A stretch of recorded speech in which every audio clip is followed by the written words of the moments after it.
começando agora o programa falando sobre os impactos da pandemia no nosso emocional.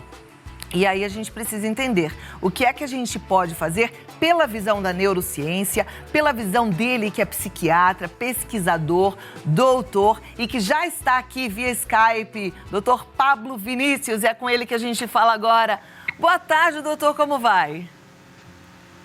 Boa tarde, Cláudia, tudo bem? Tudo ótimo, muito bom revê-lo, muito bom poder contar com a sua sabedoria e compartilhar isso com os nossos telespectadores para que eles também possam lidar melhor com esse momento, que para alguns está mais tranquilo, mas para outros está extremamente difícil, né? Exatamente. Eu é que agradeço novamente o convite de estar aqui contigo, com o seu público. Aquele bate-papo que a gente teve foi muito bom. Muitas pessoas do seu público me procurou no Instagram e até hoje eu tenho me relacionado com eles por lá. Então, assim, foi muita gente mesmo. Você está de parabéns pelo programa, por trazer a saúde mental para o centro do debate. Isso mostra que você está alinhada com a Organização Mundial de Saúde, preocupada com a sociedade como um todo, porque o nosso medo, e que está se tornando cada vez mais realidade, é que a pandemia dos transtornos emocionais, que já está acontecendo e que vai estar por vir, ela vai ser maior do que a pandemia do vírus. Então, a preocupação da gente que trata de saúde mental, da mídia como um todo, é a gente realmente fazer esse trabalho nesse momento, para que as pessoas possam atravessar esse momento e não romper, não quebrarem, não adoecerem, porque o sol está ali brilhando atrás das nuvens, isso vai passar. Você falou no início do programa que vai falar do aspecto econômico, que também é muito importante. Então, a gente precisa passar por isso, porque ali na frente vai ser exigido a nossa saúde, o nosso bem-estar, para que a gente toque a nossa vida adiante, para que a gente continue a nossa vida adiante. Perfeito. Qual que é o caminho que vocês sugerem para que a gente possa manter a nossa mente saudável, em ordem? Cláudia, a gente tem 3 situações que podem acontecer nesse momento com as pessoas que vai determinar o pós-pandemia. E essas 3 situações são muito importantes. Por quê? As pessoas, ao passar pelo que estão passando, se não se cuidarem nesse momento, elas vão adoecer e o pós-pandemia vai ser pior. Tem um grupo de pessoas que vai estar pior do que entrou. Um outro grupo de pessoas são os resilientes. São o estresse, elas suportam, elas sofrem, elas perdem uma noite de sono, elas ficam mais ansiosas, mas elas chegam do lado de lá e resistiram. Ou seja, elas saem mais ou menos do jeito que entraram. E existe um terceiro grupo de pessoas, é isso que eu tenho falado muito nesses últimos tempos, que são pessoas que, ao passar por uma situação de estresse, elas saem melhores do que elas entraram. A saúde mental tem usado um termo para designar essas pessoas, chamado de antifrágeis. Se existem os resilientes, que foi um conceito importado da física, que era uma propriedade dos metais, de resistência, e nós aplicamos aos seres humanos. O antifrágil é um conceito econômico, de investimento, que se ganha dinheiro na época de uma crise. Então, quando a gente compra dólar, a gente está esperando que na crise ele aumente. Isso é um comportamento antifrágil. E nós estamos adotando esse conceito para o ser humano. E existem pessoas antifrágeis, pessoas que no momento da crise, elas vão sair melhores. E essa é a ideia. Então, todas as minhas dicas, tudo que eu tenho falado, é para estimular a antifragilidade na vida das pessoas. É falar o seguinte: não apenas suporte, não apenas resista. Claro que isso é importante, mas aprenda nesse momento. O que você tem que mudar na sua vida? O que essa crise está ensinando para você? É mudança no estilo de vida? Você estava dormindo mal? Você estava dormindo pouco? Você estava se alimentando mal, você estava com excesso de peso, você estava muito estressado, com muitos problemas. Isso que determina um comportamento antifrágil. De pessoas que nesse momento têm uma capacidade de reflexão, de introspecção, para avisar o que estava de errado e o que precisa mudar. Nossa, perfeito. É uma reflexão forte que a gente tem que fazer, né? Na verdade, isso exige mesmo um comprometimento com a gente e com a nossa verdade, que eu penso que não é simples para todo mundo. Alguns conseguem entrar em contato consigo mesmo, outros estão tão distantes de si que precisam aí de uma ajuda, né? Às vezes até de uma ajuda profissional. Perfeito. E por isso que eu falei, a grande maioria das pessoas, ou elas estão adoecendo ou elas estão resistindo. Claro que resistir já é uma virtude, já mostra uma personalidade bacana em relação à proteção à doença emocional. Mas existe algo melhor do que resistir, que é o aprender. E aí eu concordo contigo. Às vezes, sozinhos, para traçar esse caminho da autorreflexão, do que eu preciso mudar, às vezes é difícil. Às vezes vamos precisar de um profissional terapeuta, nós vamos talvez ter que fazer uma yoga, fazer uma meditação. Todas essas ferramentas aumentam a capacidade de introspecção, aumenta a capacidade do olhar para dentro. Mas eu vou te falar uma coisa, Cláudia, tem coisa que a gente não precisa do profissional, não. Vou te dar um exemplo. Como é que está o seu nível de atividade física?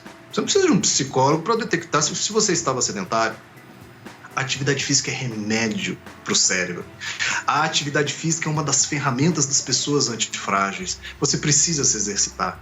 Aumenta o número de neurônios, aumenta a capacidade de ligação desses neurônios, aumenta a sua saúde mental, melhora o teu sono.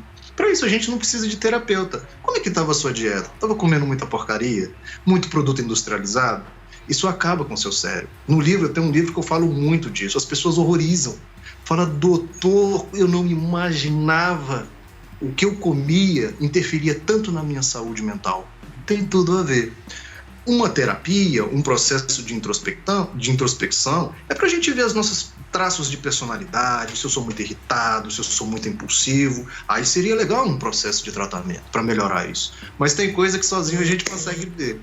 Perfeito. Agora, doutor Pablo, eu fico pensando naquelas pessoas que já sabem, e eu tenho falado isso muito no programa, já há muitos anos eu falo, que a gente sabe muita coisa, né? Eu aqui todos os dias falo da importância do exercício físico, da boa alimentação, mas que não conseguem praticar.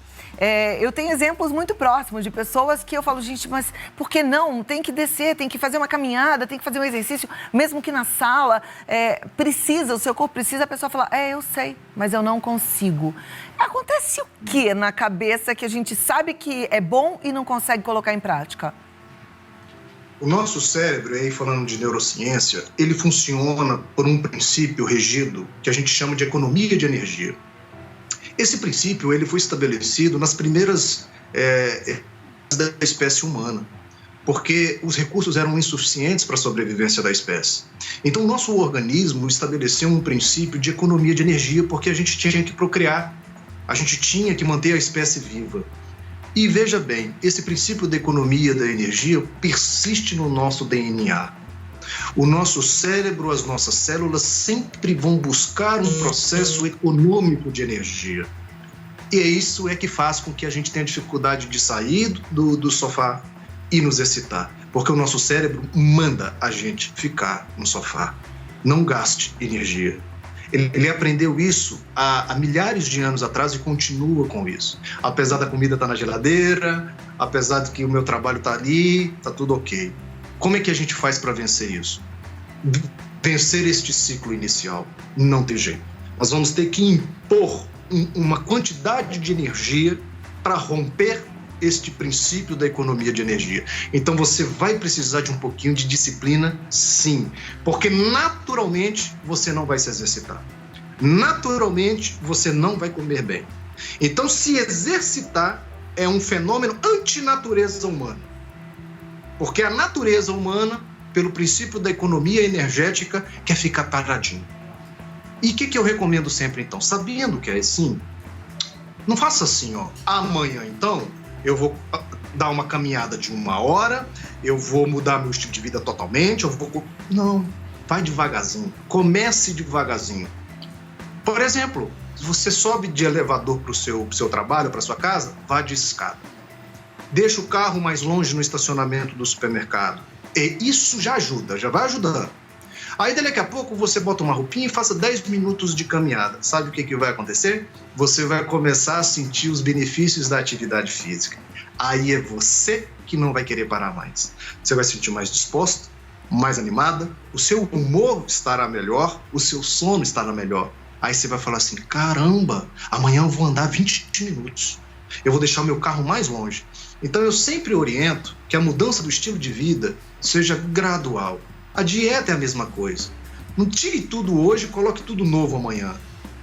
Vai diminuindo aos pouquinhos. Se você come uma barra de chocolate, come meia. Depois um quarto. Depois só um tabletezinho. Depois você tira o chocolate.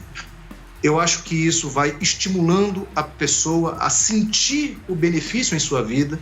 E só isso é capaz de fazer com que ela continue a transformação.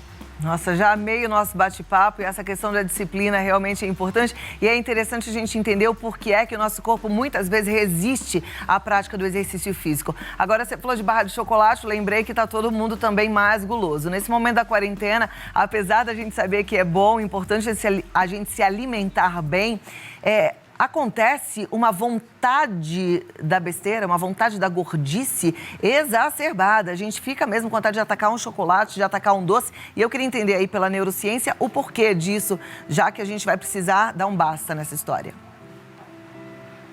Nós temos dois fenômenos que nos estão empurrando por carboidrato, por doce. Eu, você, todos nós. Por quê? Dois fenômenos. Estamos mais ansiosos, naturalmente, pelo futuro, pelas incertezas, porque está tudo imprevisível. Não sei se permaneço no meu emprego ou não sei se a minha renda continua ou não. Para os que já perderam, está pior ainda. Ou seja, esse mundo da imprevisibilidade gera muita ansiedade na gente. Qual que é o neurotransmissor que acalma a nossa ansiedade? A famosa serotonina. E o que o carboidrato faz? Aumenta a serotonina. Por isso que inconscientemente, o nosso corpo nos manda para o carboidrato, para aliviar a ansiedade. Mas eu diria também um outro fenômeno bem legal. Lembra que eu falei do princípio da economia da energia? Quando o nosso corpo está em situação de risco, a nossa mente identifica o risco e ela está apontando para a gente que, olha, você está em extremo perigo nesse momento de contrair o vírus, de vida ou morte, financeiramente. Então, nós estamos em situação de risco. O que o nosso organismo entende? Busque energia, porque você vai precisar lutar. E o carboidrato é uma fonte rápida de energia. Então, o corpo manda aí para o carboidrato para a gente ficar com bastante energia, porque para minha mente, eu estou num perigo iminente de luta ou de fuga. É o leão que está ali na minha frente, então eu preciso ter energia. Eu vou para o carboidrato. E ele também acalma a ansiedade que a gente está. Por isso que nós estamos impelidos ao carboidrato.